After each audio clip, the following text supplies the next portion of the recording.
அனைவருக்கும் காலை வணக்கம்.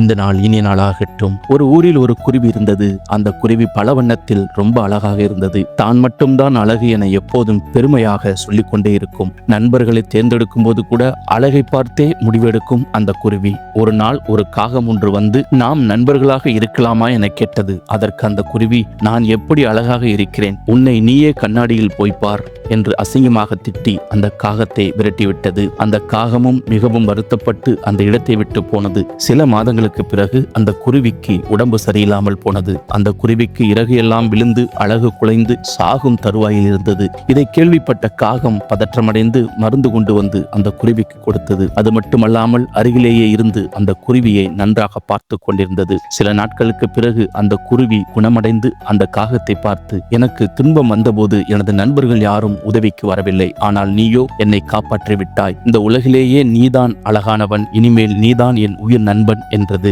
அடுத்ததாக ஒரு பள்ளிக்கூட வாசலில் பலூன்காரர் ஒருவர் பலூன்களை விற்று கொண்டிருந்தார். அவைகள் மேலே பறக்கும் பலூன்கள். அவர் பலூன்களில் காற்றடைத்து விற்பதை ஒரு சிறுமி கவனித்துக் கொண்டிருந்தாள். மெல்ல பலூன்காரரிடம் வந்தால், இந்த பலூன் எல்லாமே மேலே பறக்குமா என்று கேட்டாள். ஓ, பறக்குமே, என்ன விஷயம், பலூன் எந்த கலரா இருந்தாலும் பறக்குமா என்று மீண்டும் கேட்டாள் அந்த சிறுமி ஏன் இப்படி கேட்கிறாள் என்று பலூன்காரருக்கு புரியவில்லை. ஏனம்மா அப்படி கேட்கிறாய் என்று கேட்டார். இல்லை, பலூன் கருப்பு கலரா இருந்தால் கூட பறக்குமா என்று கேட்டாள். பலூன்காரருக்கு இப்பொழுது விஷயம் புரிந்தது. அந்த சிறுமியின் நிறம் கருப்பு. பலூன் மேலே போறதற்கு காரணம் அதோட நிறம் இல்லை அம்மா, உள்ளே இருக்கின்ற அந்த காற்று மட்டும்தான். எந்த கலரானாலும் உள்ளே இருக்கிறது சரியாயிருந்தால் யார் வேண்டுமானாலும் உயர பறக்கலாம் என்று சொன்னார். இதைத்தான் பரிசுத்த வேதாகமம் யோபு 5:10 சொல்லுகிறது. தாழ்ந்தவர்களை உயரத்தில் வைத்து துக்கிக்கிறவர்களை ரட்சித்து உயர்த்துகிறவர் தேவனாகிய கர்த்தர். இப்படித்தான் இயேசு கிறிஸ்துவின் பார்வையில் உயர்ந்தவர் தாழ்ந்தவர் மேலோர் கீழோர் என்ற எந்த பாகுபாடும் கிடையாது. அவருடைய பார்வைக்கு